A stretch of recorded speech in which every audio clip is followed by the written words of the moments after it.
I rough turned this soaking wet cherry cut from a stump. A month ago, it was 48%. I checked it yesterday. It wouldn't even register here. 1 or 2% on the sides. But that's a contact moisture reader. I don't think it works well on curved surfaces. But this is damn near flat, and it would, most I could get was 1%. So this has been sitting in the outflow of my dehumidifier for a month. But it's time to turn it again. It is so punky. I don't know. First I put it back. Is this the chuck it was in? It is not. Well, let's see what chuck it was. I have a magnet on the router I keep losing. Now it stays put. 78. Shrank a bunch. It was supposed to be in that one. I have these jaws marked at 80 millimeters for a perfect circle. It will go down to 78 and hold.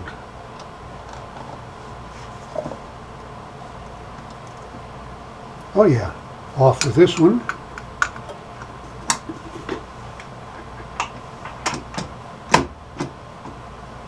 God dang. I do not worry about turning in reverse with no set screw. As hard as these things are to get off, if you snap them on there, even with a plastic washer, makes no difference. It's the first time I've tried this procedure. It's a Richard Raffan procedure. First I'll true the rim and then cut a mortise straight in.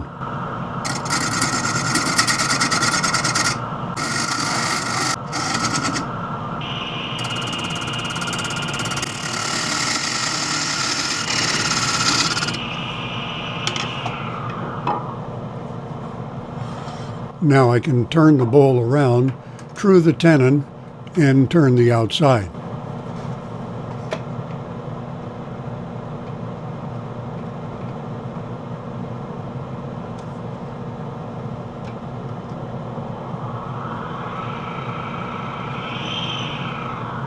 Or maybe not. And it is not on straight. It's got a shelf to sit on here, but not over here. Did I mention it's my first time doing this? That got back on pretty true. 900.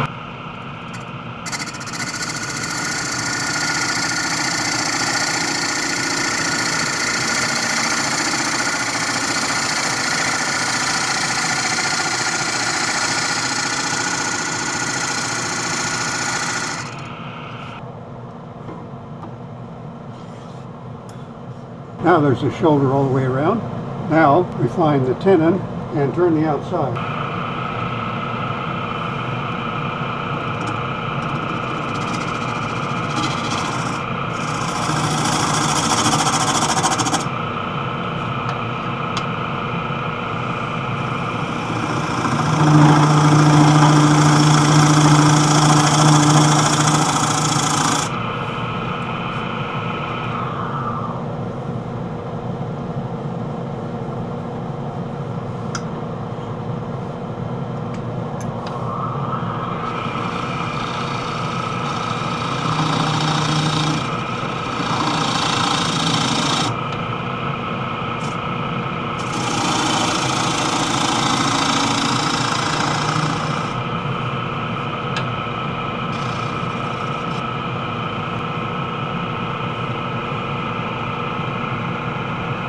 Spindle detail gouge.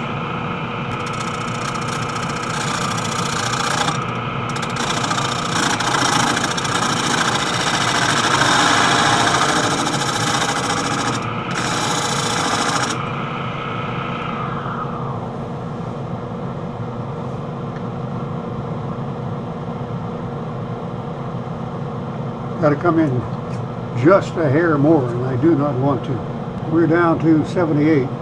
Next step down is 72. Just a little bit of the white sealant left.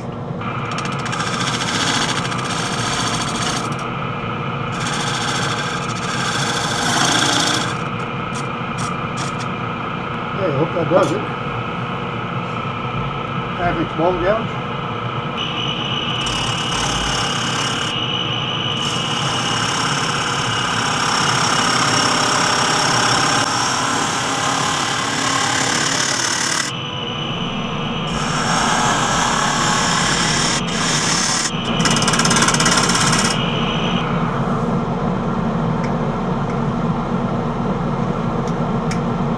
Not around yet.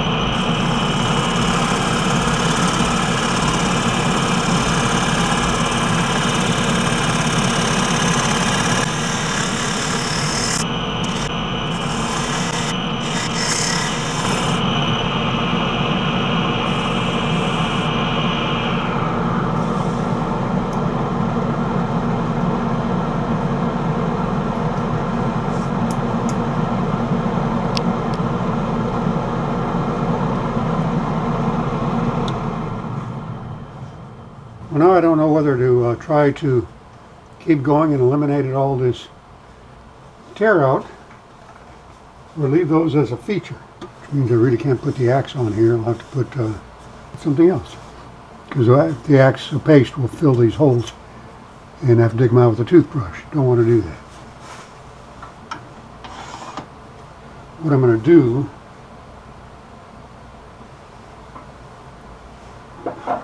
take this off and see if that foot's going to work, or if I'm going to have to come up to get a wider one.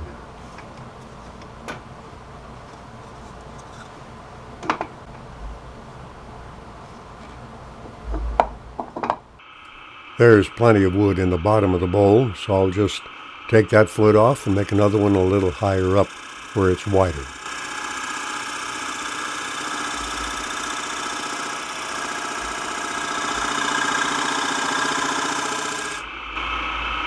There's my new foot. Now get rid of the old one.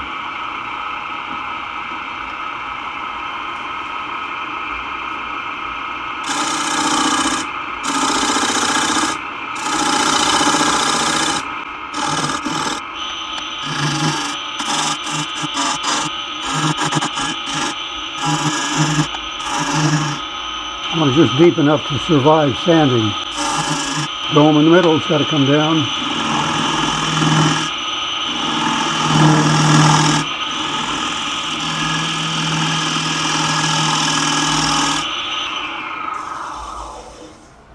Now that will work.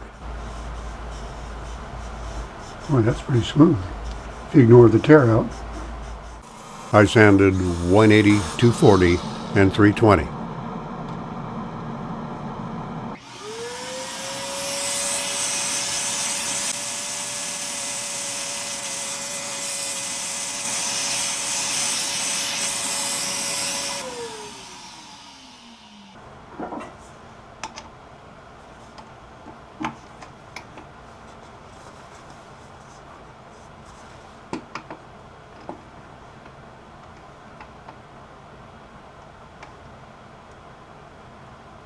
Excellent.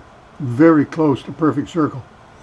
So a very light grip is sufficient, because you're gripping the entire thing, the entire bead, the entire foot or tenon, not just a few points on it. When I was starting out, even a year ago, I would have cranked that down tighter, but it's just not necessary. Probably detrimental to a good hold. You start crushing fibers. To top of foot is 88, 78, got a centimeter to go. That's a centimeter there, will be in a moment, 11 millimeters. So I think I will just continue down with that. I think I'll go in with a scraper and clean it up with a gouge. But first, 3/8 bowl gouge for the rim.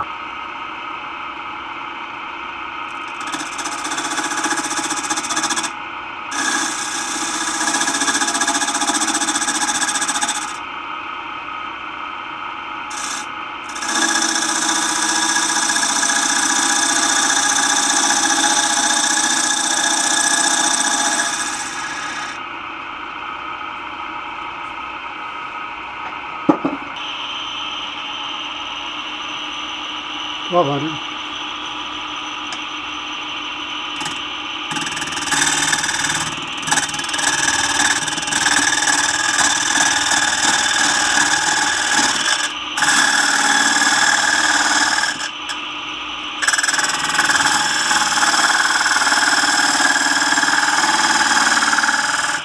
The wood is so dry and dusty, I have to run the exhaust fan, even though I really don't like the noise. I could wear my Trend air shield and filter out all that dust, but it makes noise too, and I can't see as well.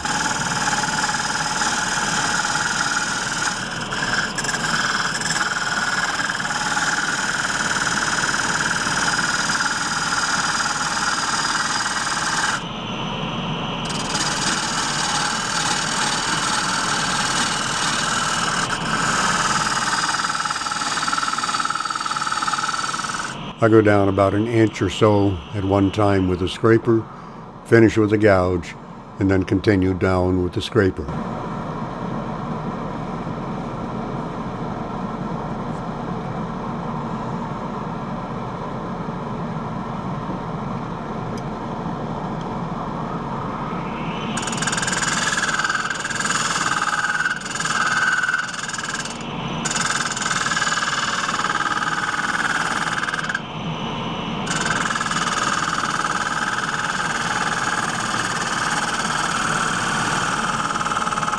I'm using a 1/2 inch spindle gouge for this.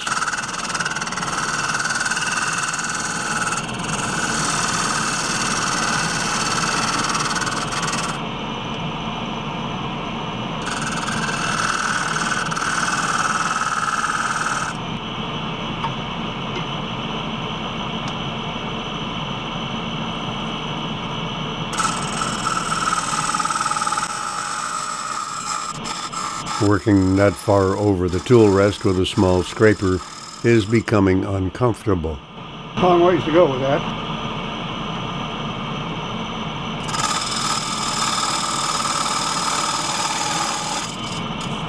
A lot easier with the big one.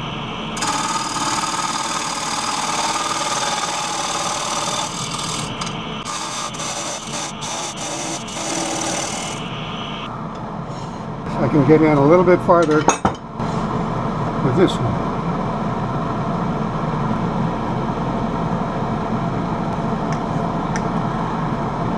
And can't even do that. It's not perfectly round. If I make that a little bit thinner, I use a 3/8 bowl gouge as a shear scraper to enlarge the inside diameter.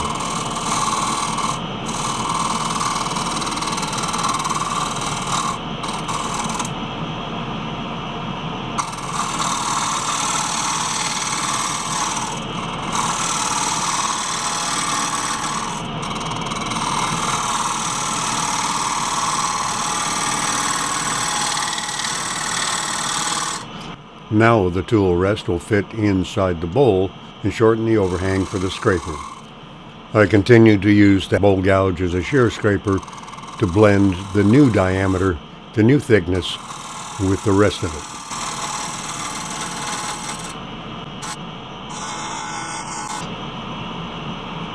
Not strong enough.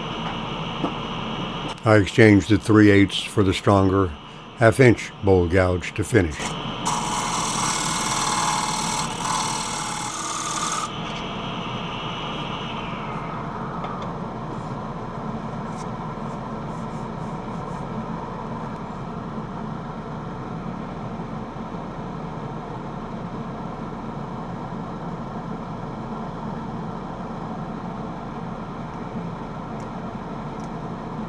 Now we can do that. I need to do a little more cleanup inside the bowl.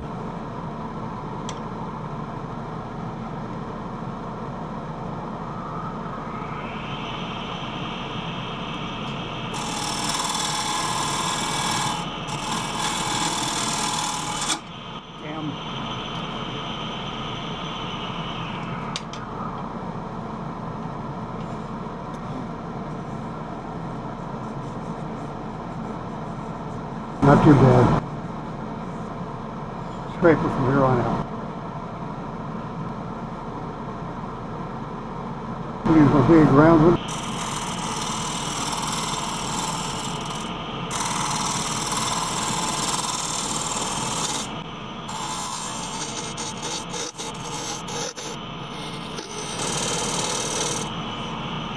Damn wood's hard when it's dry. I gave up on standard tools and switched to my long, metal-handled round carbide to round out the corner in the bottom.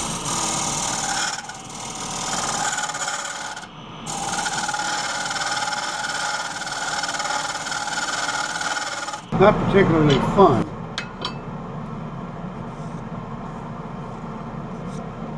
It really needs to start coming down right here all the way into the curve of the bottom. Got to get in there farther. I'm way too far over the tool rest.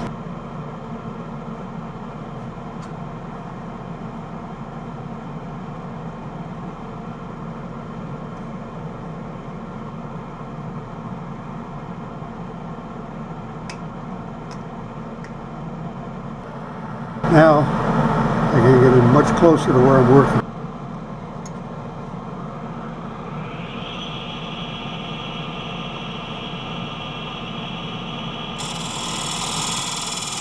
After I was satisfied with the bottom and the transition between sides and bottom, I switched to a straight tool rest to finish off the sides.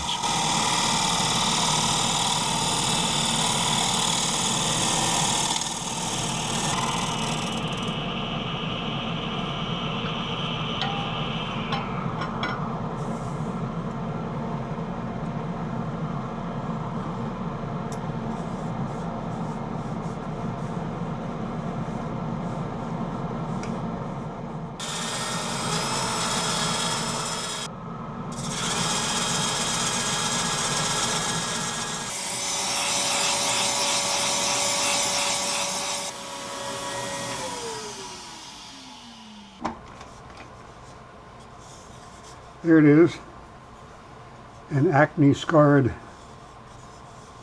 wild cherry bowl with a moisture content of approximately 0. Now, what to put on that? Nothing that must be spun. That leaves tried and true, Brad's tongue honey, wipe on poly, butcher block conditioner, butcher block oil. Too many choices. What's that other one? Danish oil, or shellac, or cutting board oil, coconut oil, beeswax, mineral oil, vitamin E. Shake well before use, apply oil, dry 12. Wiping away excess is going to be difficult because it's going to be down in those holes. So, I think Danish oil.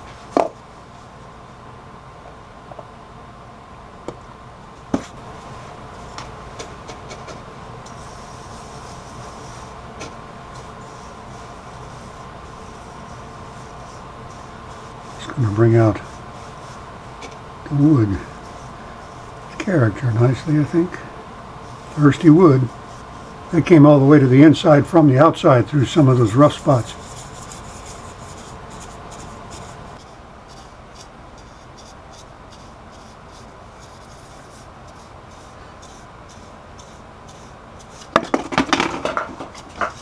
It's a little slippery when you oil it up. I think it will take a little more.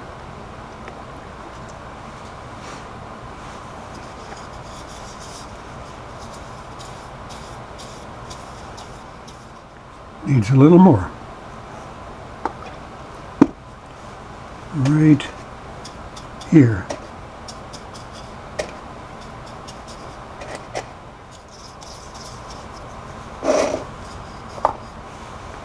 Okay, that's it for today.